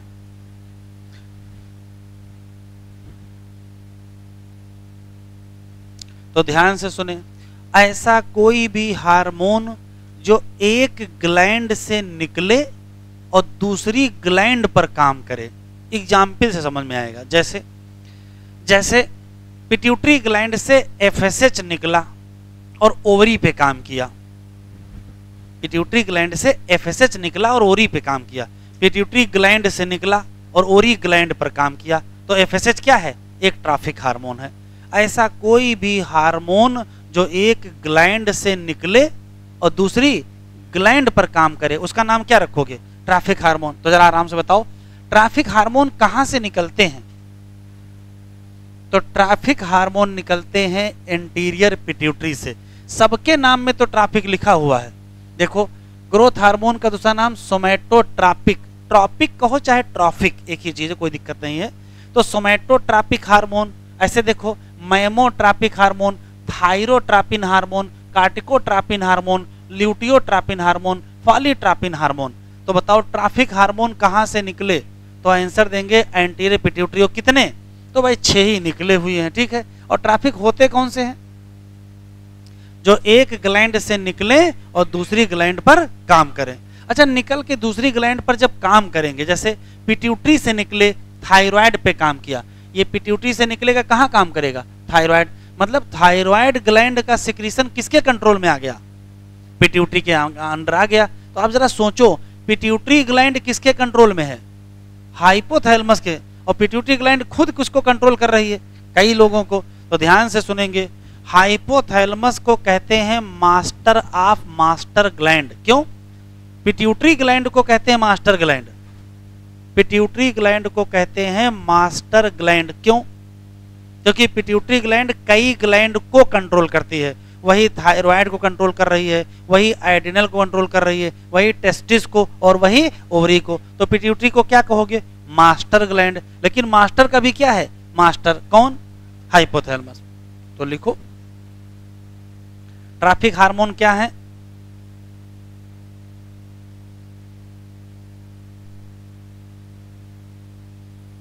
Hormone produce bye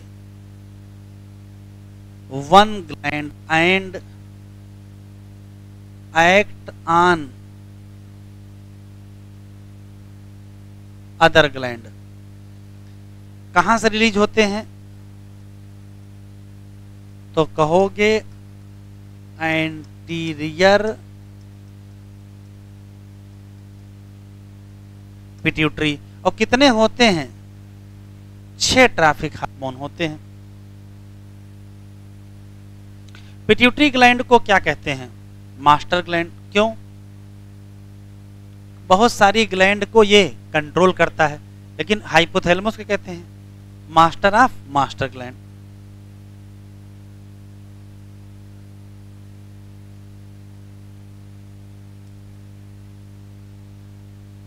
pituitary gland को क्या कहते हैं?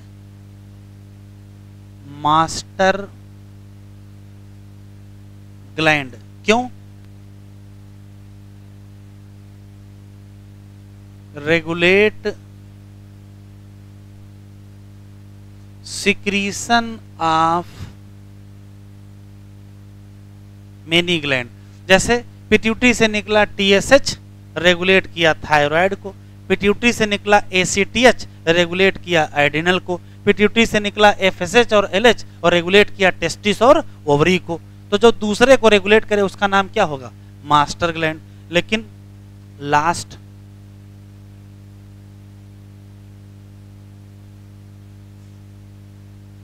हाइपोथैलेमस को क्या कहते हैं? Master of master gland. क्यों? क्योंकि ये रेगुलेट करता है पिट्यूटरी को।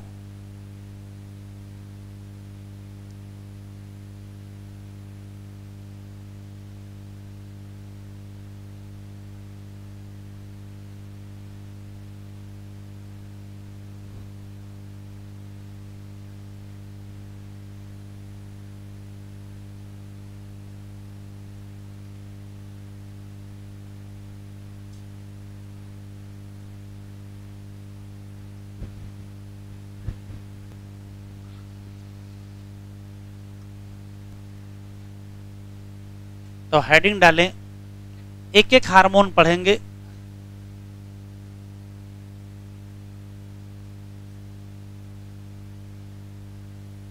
ग्रोथ हार्मोन,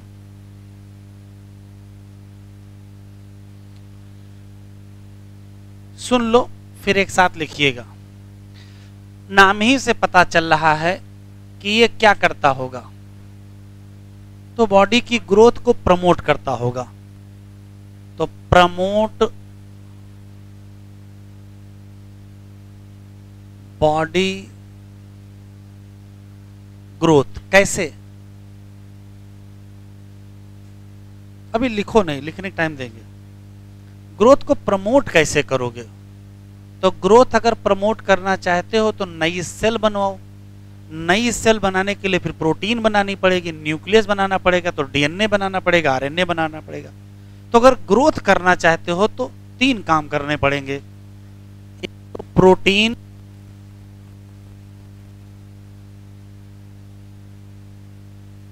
सिंथेसिस, डीएनए और आरएनए की भी क्या करनी पड़ेगी? सिंथेसिस। तो protein synthesis, DNA, RNA synthesis को स्टिमुलेट करके क्या करेंगे? प्रमोट करेंगे बॉडी ग्रोथ। एक लाइन लिख लो ये।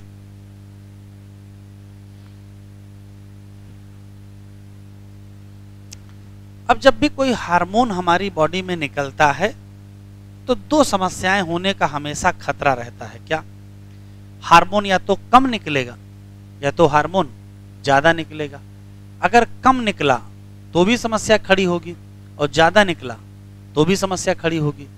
तो एनसीईआरटी में ग्रोथ हार्मोन की जो समस्याएं हैं वो एक पैराग्राफ में दी हैं और वो बहुत काम का पैराग्राफ है। शुरू करें? चलिए, ग्रोथ हार्मोन की एबनॉर्मेलिटी, दिक्कतें। तो देखो कौन कौन सी दिक्कतें होती हैं। पहली दिक्कत यह है कि ग्रोथ हार्मोन का सिक्रीशन ज्यादा होने लगे, ओवर सिक्रीशन। अभी लिखना नहीं।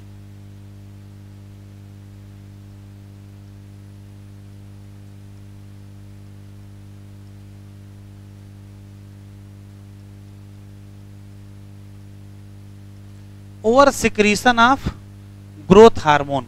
अब ग्रोथ हार्मोन अगर ज्यादा निकलेगा तो समस्या क्या होगी? तो भाई अब नॉर्मल ग्रोथ हो जाएगी। भाई सामान्य लंबाई 5-6 फीट की होनी चाहिए और लंबाई बढ़ के 8 फीट हो जाए तो भाई बहुत ज्यादा हो जाएगा। अभी लिखो नहीं, सुन लो, लिखने का टाइम देंगे। तो इसका रिजल्ट क्या होगा?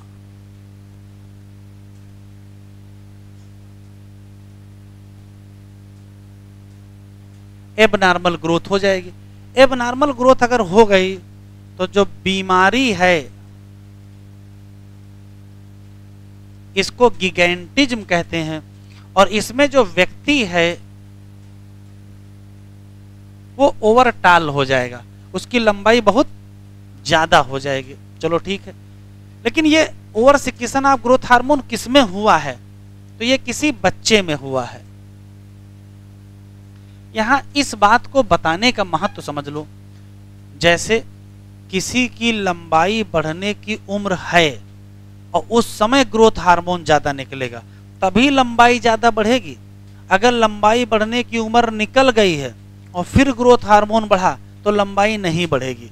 तो बच्चे में ग्रोथ हार्मोन ज्यादा हुआ है तभी क्या हुई है? एबनॉर्मल ग्रोथ हुई, तभी लंबाई बढ़ गई है। अच्छा देखो, दूसरी समस्या है अंडर सिक्रीशन।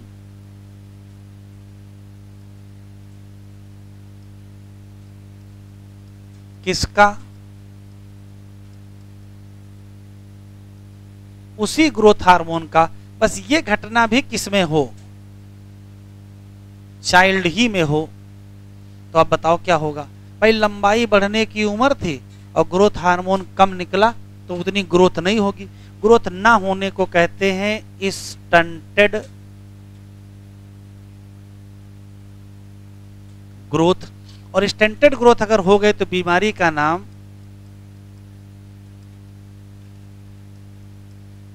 पिट्यूटरी ड्वार्फिज्म, और इसमें जो व्यक्ति होगा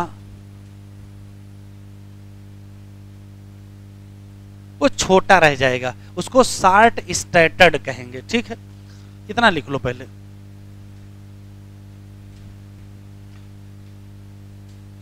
तो तीसरी जो घटना है वो है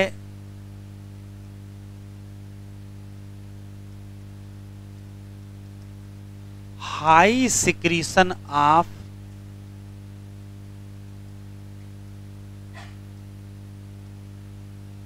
ग्रोथ हार्मोन। अब ये किस में किया जाए? तो ये एडल्ट में। एडल्ट का मतलब मिडिल एज, मतलब 20-25 साल के ऊपर निकल गए हैं, उसके बाद की बात हो रही है। तो अगर हाई सिक्रीशन हो गया ग्रोथ हार्मोन का, देखो लंबाई बढ़ने की उम्र हो चुकी है, तो पहला सवाल यह है कि लंबाई बढ़ेगी कि नहीं? तो अब लंबाई नहीं बढ़ेगी। ये अभी लेटेस्ट में 2018 में नीट में आया है कि अगर इस एज में ग्रोथ हार्मोन ज्यादा निकलता है तो लंबाई नहीं बढ़ती है। क्यों? ये क्यों पूछा है? तो इधर देखो, अब लिखना बंद को, इधर देखो। ये मान लेते बोन है हम लोगों की, लंबाई में बोन का ही तो बड़ा महत्व है। ये बोन ऐसे बढ़ती है, ऊपर वाला हिस्सा ऊपर बढ़ता है, नीचे वाला हिस्सा नीचे बढ़ता है। यहाँ एक प्लेट पाई जाती है, इस प्लेट को कहते हैं एपीफाइसियल प्लेट। एमबीबीएस करेंगे तो डिटेल में पढ़ेंगे। तो होता क्या है कि जब लंबाई बढ़ती है तो एपीफाइसियल प्लेट मूव करती हैं, यहाँ वाली यहाँ पहुंच जाएगी और यहाँ वाली यहाँ पहुंच जाएगी। तो एपीफाइसियल प्लेट जब तक मूव करेंगी तब तक लंबी बोन की लंबाई बढ़ेगी, तब तक लंबाई बढ़ेगी। अगर एपीफाइसियल प्लेट का मूवमेंट बंद हो जाए तो बोन की लंबाई नहीं बढ़ेगी, और बोन की लंबाई अगर नहीं बढ़ी तो लंबाई नहीं बढ़ी। तो पहला सवाल ये है कि ऐसे केस में क्या लंबाई बढ़ेगी? तो कहोगे नॉट इंक्रीज इन हाइट। क्यों? ये क्यों पूछा गया है बेटा? बिकॉज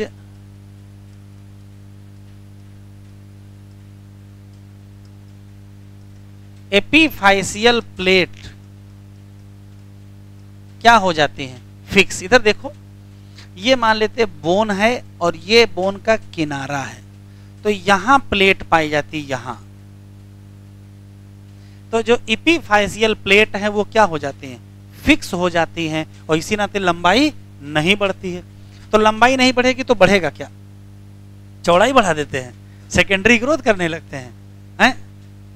लंबाई नहीं बढ़ेगी तो क्या बढ़ेगा, तो देखो क्या बढ़ेगा, लिखो नहीं, देखो बढ़ेगा क्या, छोटी हड्डियां बड़ी हो जाएंगी, जैसे जबड़े की हड्डी बड़ी हो जाएगी, नाक की हड्डी बड़ी हो जाएगी, ये हड्डी बड़ी हो जाएगी, और फेस बिल्कुल अजीब लगने लगेगा और लोग गोरिल्ला गोरिल्ला कहने लगेंगे, ऐसा हो जाएगा। और देखो ये हड्डियां बड़ी हो जाएंगे, हथेली की हड्डियां बड़ी हो जाएंगी, वर्टिब्री बड़ी हो जाएगी, वर्टिब्रल कॉलम टेढ़ी मेढ़ी हो जाएगी, तो फिगर डिसफिगरमेंट हो जाता है।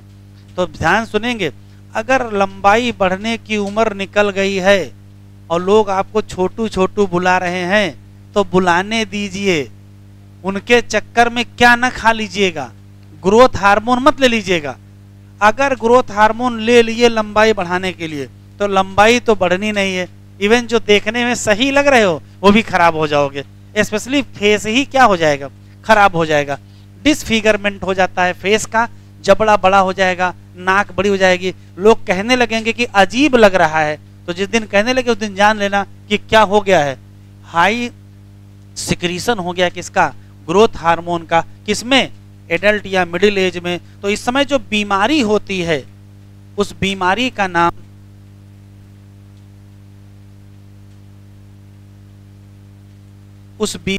नाम एक्रोमेगैली है। एक क्वेश्चन बहुत खतरनाक है, सीरियस कॉम्प्लिकेशन होंगे और इससे क्या हो जाएगी, बहुत जल्दी डेथ हो जाएगी। इसकी खास बात क्या है, डिसफिगरमेंट,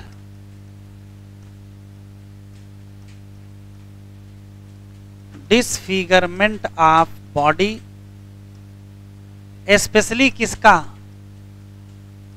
किसका, फेस का हो जाएगा। सबसे खतरनाक चीज यह है कि यह बीमारी जल्दी पता नहीं चलती है, नॉट इजिली डायग्नोस। क्यों, धीरे धीरे चेंज आएगा। ऐसा तो नहीं कि आज सोए हैं कल सुबह सो के उठे नाक बड़ी हो गई, जबड़ा बड़ा हो गया। अगर ऐसे हो जाए तो भाई जल्दी पकड़ में आ जाए, वो तो धीरे धीरे नाक बड़ी होगी ना, धीरे धीरे जबड़ा बड़ा होगा। तो कोई आदमी जो 2-3 साल बाद तुमसे मिलेगा वो कहेगा कि हाँ कुछ गड़बड़ है, घर वाले बता ही नहीं पाएंगे क्योंकि चेंजेस धीरे धीरे आएंगे। तो चेंजेस जब ज्यादा हो जाते हैं तब सबको पता चलता है, तब डॉक्टर के यहाँ जाते हैं, तब टेस्ट कराते हैं तो पता चला कि क्या हुआ है, ग्रोथ हार्मोन का लेवल बढ़ा हुआ है। तो सबसे खास बात यह है, not detect in early stage, जल्दी पता नहीं होती है। और पता कब चलेगी, कब पता चलेगी, detect when external change visible. जब बाहर सब बढ़िया अच्छे से दिखाई पड़ने लगेगा, सब लोग कहने लगेंगे कुछ गड़बड़ है कुछ गड़बड़ है, तब आप डॉक्टर के यहाँ जाएंगे। जल्दी पता नहीं चलती है। तो सबसे बड़ी समस्या क्या होगा, डिसफिगरमेंट हो जाए, हो जाने दे, कोई दिक्कत नहीं, थोड़ा खराबी तो लगेगा, ये खतरनाक है। सीरियस कॉम्प्लिकेशन होंगे और जल्दी ही क्या हो जाएगी, डेथ हो जाएगी। तो अगर लंबाई बढ़ने की उम्र निकल गई है तो लंबाई बढ़ाने के चक्कर में बिल्कुल मत रहिएगा, क्योंकि मार्केट से अगर कुछ खरीद लिए तो उसमें क्या होगा, ग्रोथ हार्मोन ही होगा, और ग्रोथ हार्मोन का लेवल बढ़ जाएगा, लंबाई तो बढ़ेगी नहीं, फिर क्या होगा, जो शकल सूरत आपकी सही लग रही है वो भी क्या हो जाएगी, खराब हो जाएगी। ठीक है। चौथा,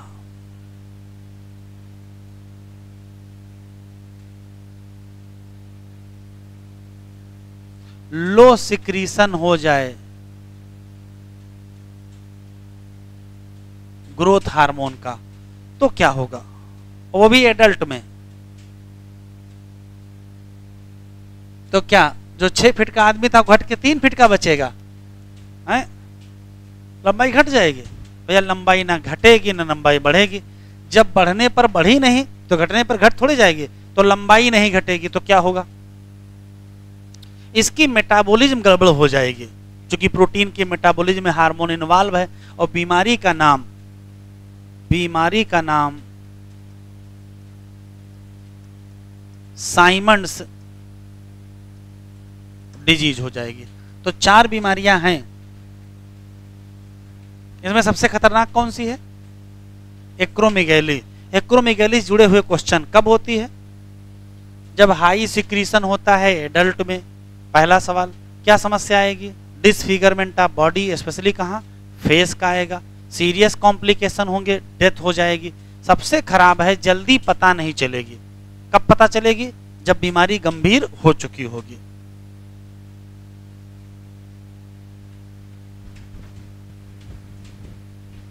चलो एनसीईआरटी ओपन करो, पिट्यूटरी से पढ़ते हैं।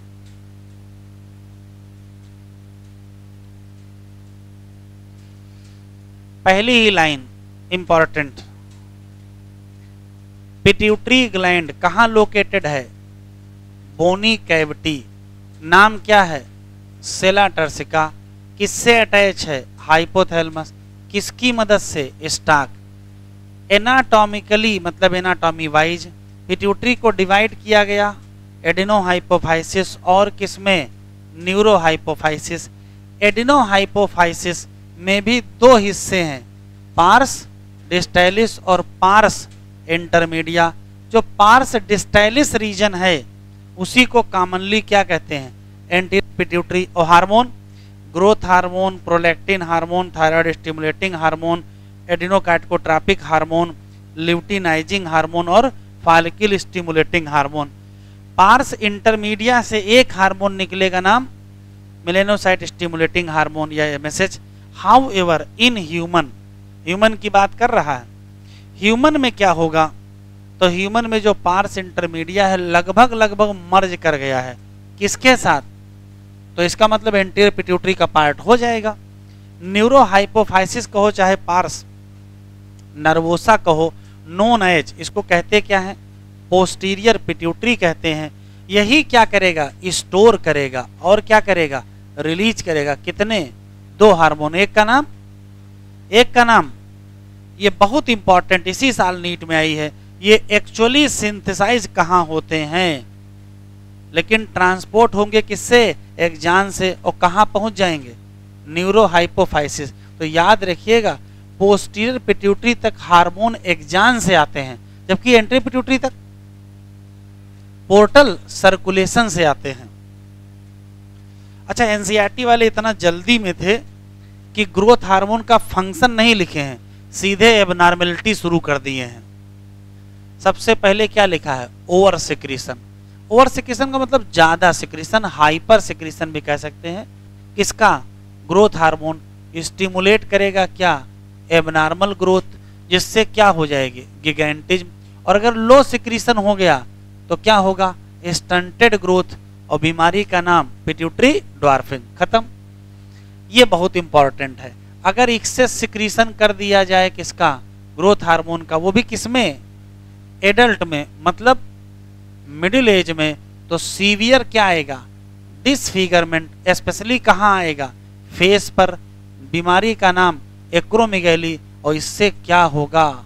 सीरियस कॉम्प्लिकेशन और अंततः क्या हो जाएगा? प्रीमेच्योर डेथ इफ अनचेक्ड, अगर रोकी नहीं गई। ये बहुत इंपॉर्टेंट लाइन लिखी है। चीज बहुत कठिन है पता करना, हार्ड टू डायग्नोस। किस स्टेज में? अर्ली स्टेज में। इसी नाते बहुत दिन क्या रहती है? अनडिटेक्टेड रहती है। कब तक?